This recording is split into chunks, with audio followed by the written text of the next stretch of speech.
don't know why I'm even here. You know what? And I knew the people to call. The people that would feed that to me. You know what? I know what you're saying. I feel the same way.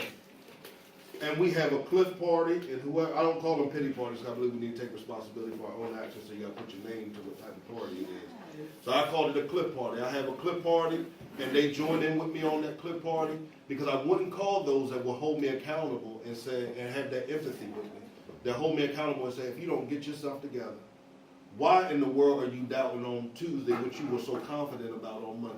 But it all came in destroying that cycle. Y'all, you have the power inside of you to destroy the cycles that are in your life. You don't need hands laid on you.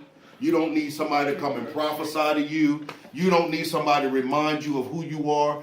Get some spiritual fortitude about yourself and begin to remind, God, this is good stuff. Begin to remind yourself of who God called you to be. Quit waiting for somebody else to come and affirm who you are. Get past that stage and begin to affirm who God has called you to be. Because it'll never manifest itself until you grab hold of it. Until you know who you are, you will never be that great evangelist that God has called you to be, Martina, until you master that thought and that voice inside your head that reminds you of the mistakes that you made last year, last month, 6 years ago, when you were a kid. Until you master that, you won't realize you'll be out here having crusades.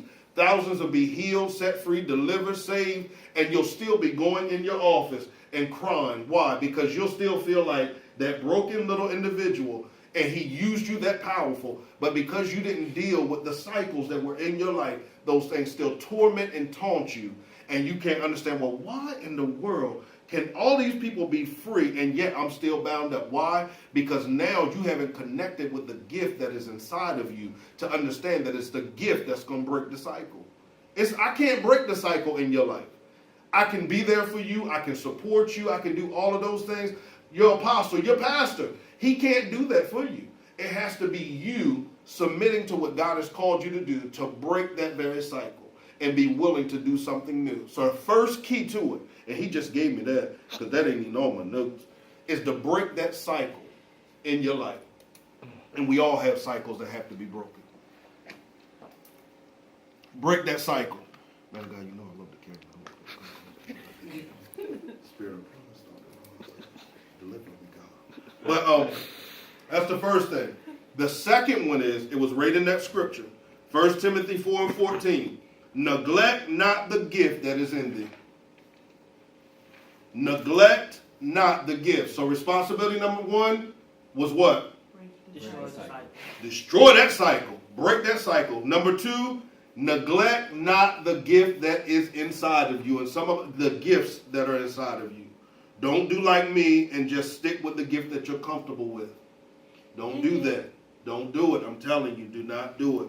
Do not do it. It will cost you too much. I don't want y'all to go through some of the seasons that I've had to go through where I've circled the same mountain, where I went through the same situation. Why? Because I was neglecting the gifts that were inside of me. Because I was too fearful, too afraid, and too rebellious. I can't even say fearful and afraid. Too rebellious to go and do what God called me to do. Step out there and do what he's called you to do. Don't neglect the gift. Let's look at that word neglect. Throw some words out to me that come to mind when you hear the word neglect. Deny. I can't hear you, sir. Deny. Rebellion, like you said. That's what comes to mind when you hear neglect. What'd you say? Rebellion. Like Rebellion. In a way, like forget.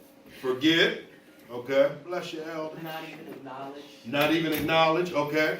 Any other ones? I want to read this definition to you because I want to move quick. No, it's 11:50. It's 11:50. Y'all, we've been going at it about 2 hours. So Yeah. I'm quick. All right, here we go. To habitually lack, the habitual lack of care. Habitual. When you hear the word habitual, it means by habit. That's what we become. We have habitually lacked to care for the things that are inside of us. We haven't fed it. Wow. We haven't studied to learn. How many of y'all know the ones that say, because some of us in here say we don't know what we have, and I'm just going to let that go today because I'm just not in the mood for it today. But those that know some gifts that we do have, How many of y'all have taken time outside of this class to actually study that gift that you have? Don't raise your hand. I just want you to think about it. Don't even raise your hand. Just really think about it. Have you invested extra time in learning about it? Have you studied individuals that flow in it? And I'm going to take it past this. Yes, I've studied my apostle. And I've studied my overseer. And I've studied the leadership team. Can I be honest with y'all? For the most part, some of us haven't studied that to the degree that we need to. We haven't. Because we only study it in times that we see them. We don't study their moves throughout the week. Now, I'm not saying we think that we're just going to stop by the school anytime. Pastor Roach, I just want to talk to you. No, you do that if you want to, but you make sure you say that I did not tell you to do that. But really taking the time to learn not just how their gift operates, but the thought process in which they operate in the Spirit. And taking it a step further and studying some other people that had the gift of healing, the gift of faith, the gift of prophecy. Study these people. There's a book I read. I recommend it to each and every one of y'all. I recommend it. You need to read it. This book is called God's Generals. This book talks about A. Allen, Smith Wigglesworth. It talks about all these people that flowed consistently in the gifts of God. And you're going to read, you'll learn about their life, you'll learn their history, you'll learn what they went through in their ministry and how they still were able to stand and be consistent. And what you'll understand is that they could have used some of the same excuses that we attempt to use, but they didn't use those excuses. They rose above those excuses.